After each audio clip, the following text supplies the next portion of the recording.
Are you ready to stop the self-sabotage and create the life you desire? Well, in order for that to happen, you need to break free from the bad beliefs that are holding your success hostage. You need to optimize the stress by turning it into extra energy for success. And those hurtful habits? Well, we need to give that pain a purpose for progress. Welcome to Stop the Self Sabotage and Create the Life You Desire podcast. What is the strongest adverse emotion that we can have? Well, you can see it when anybody takes a carton of milk out of the refrigerator, takes the cap off of it, and then puts it underneath your nose and goes, "Does this smell bad?" Disgust. Disgust is the strongest get away from me emotion we have. And it's because deep down in our DNA, we do not want to be contaminated. We know that there are some things that are toxic and will make us really sick. And there comes a point in our life when we're going after hopes, wishes, dreams, desires, goals. And the question is no longer, how do I get what I want? The question becomes, why bother trying? Because we are so disgusted with the outcomes. And those outcomes are not because you're lazy, not because you're weak, not because you've lost your ambition, but you have accumulated enough evidence that the effort and the outcome are not connected. And so a question begins to emerge. And that question is not, how do I succeed?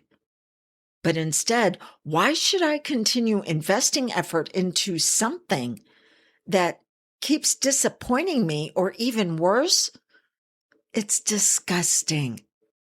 And I think that question deserves more respect than it usually gets, because a lot of personal development will respond with, "Oh, just keep believing and keep pushing and never give up." But if you've accumulated enough disappointments in your life, those answers feel like whipped cream on top of a pile of poop. It is still poop underneath. You're not questioning your work ethic. You're questioning the very premise of the progress. You're beginning to wonder whether effort itself is just a bad investment. The problem is not the effort.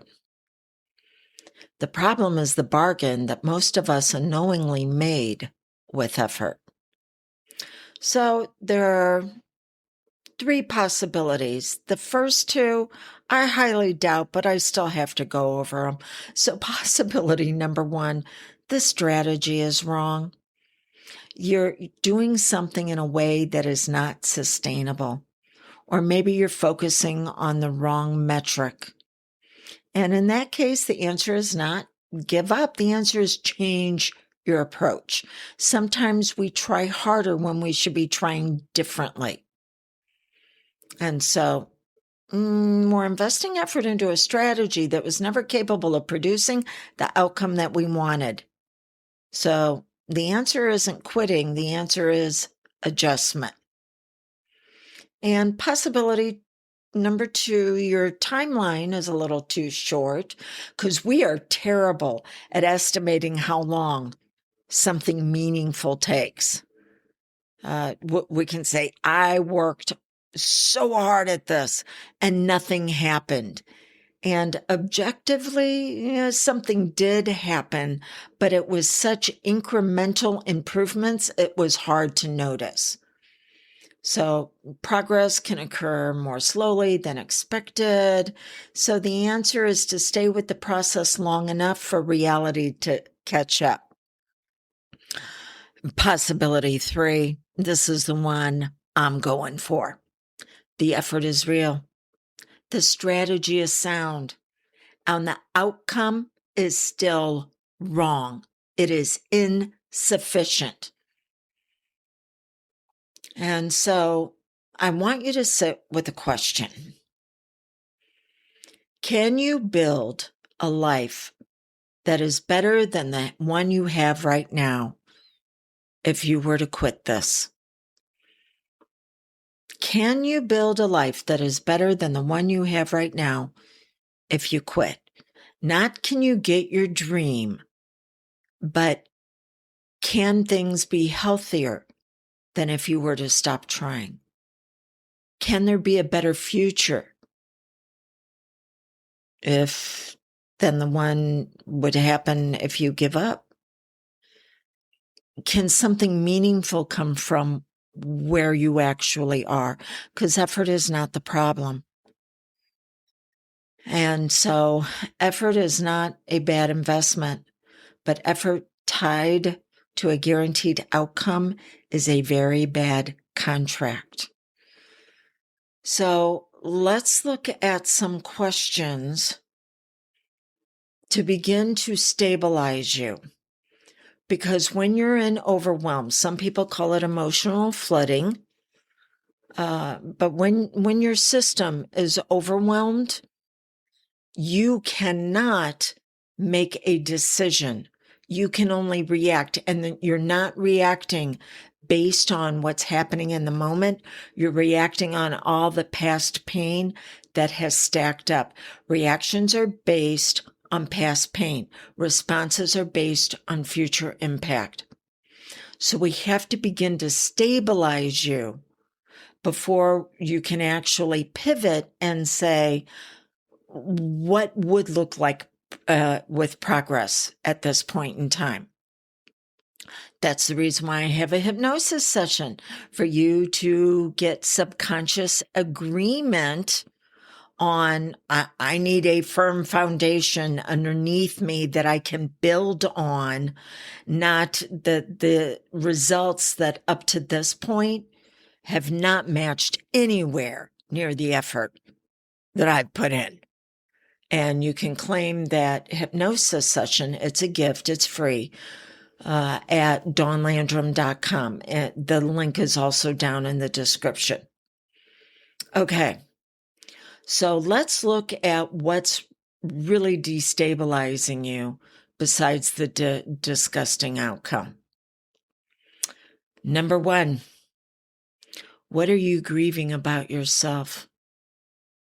It's not just what dream did not happen and what outcome did not occur. There is a part of you that at this point does not get to come out and participate in life the way you had hoped it would be. And you may have concluded, I do not get to be that person. The adventurer, the creator, the lover, the builder, the leader, the artist, the dreamer, the hopeful person. That aspect might have quietly went into exile because of the disappointment. And the future that you imagine that version of you would have, it may not happen. So what are you grieving? Because then when we find what you're grieving, we want to say, are there other ways that aspect can come out again? Are there other ways and opportunities that it can participate in life again? Or maybe for right now, it just needs to rest. The second thing we want to look at is there confusion between protection and wisdom? Because at times we can stop doing things because we truly outgrow them. But at other times we stop because we got hurt. And then other times it's because there was so much pain, that pain could not be turned around into progress. So we want to say, what is it that is being governed by fear, where it's been disguised as good decisions? Because after a while, withdrawal can feel pretty intelligent. But not everything we call wisdom is actually that. Sometimes it's an adaptation to pain.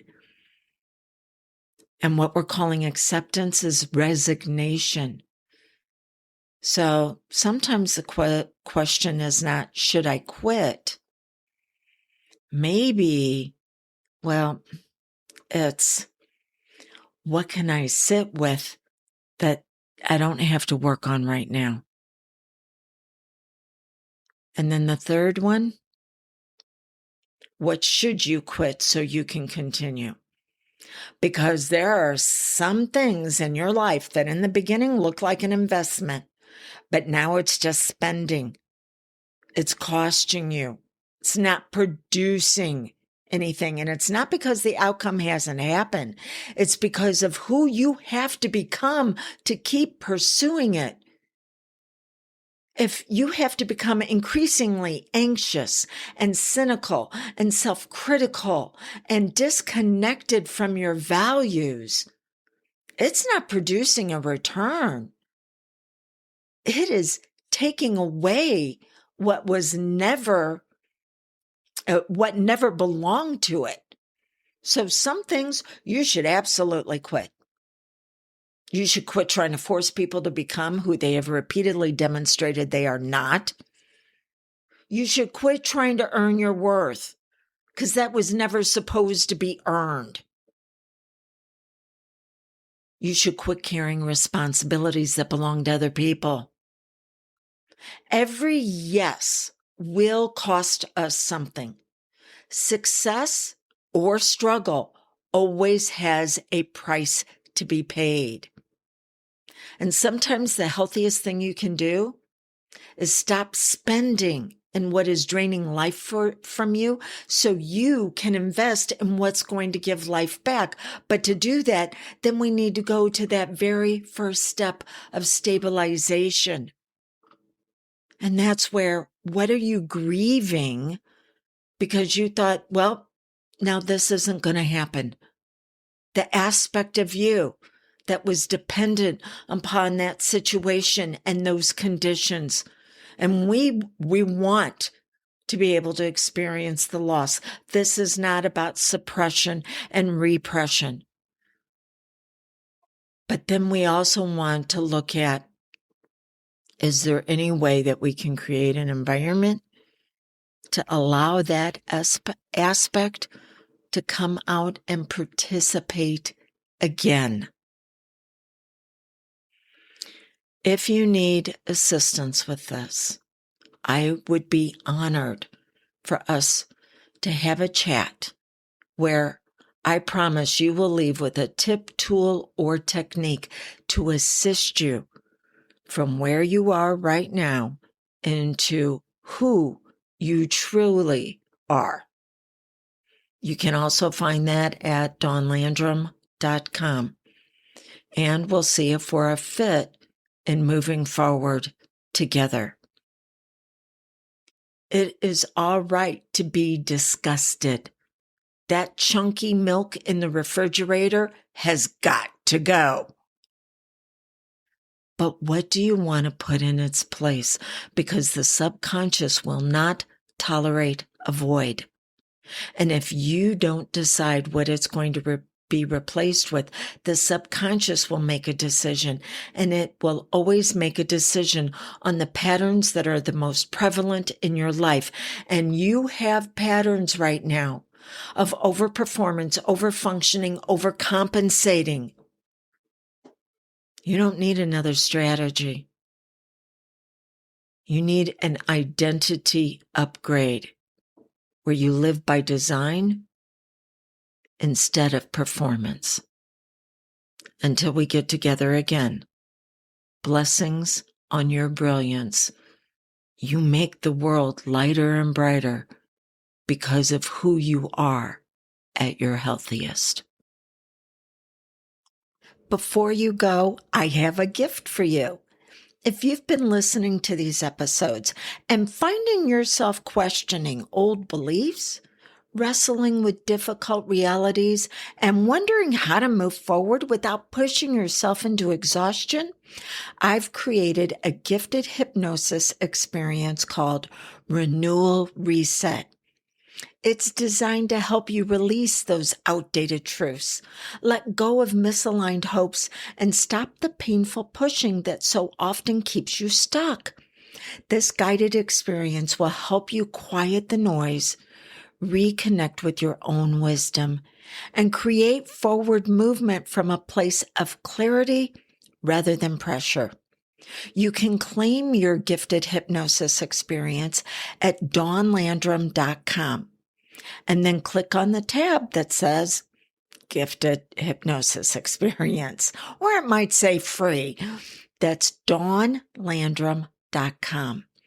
And until next time, blessings on your brilliance and how you bring the beauty of you to the world around all of us.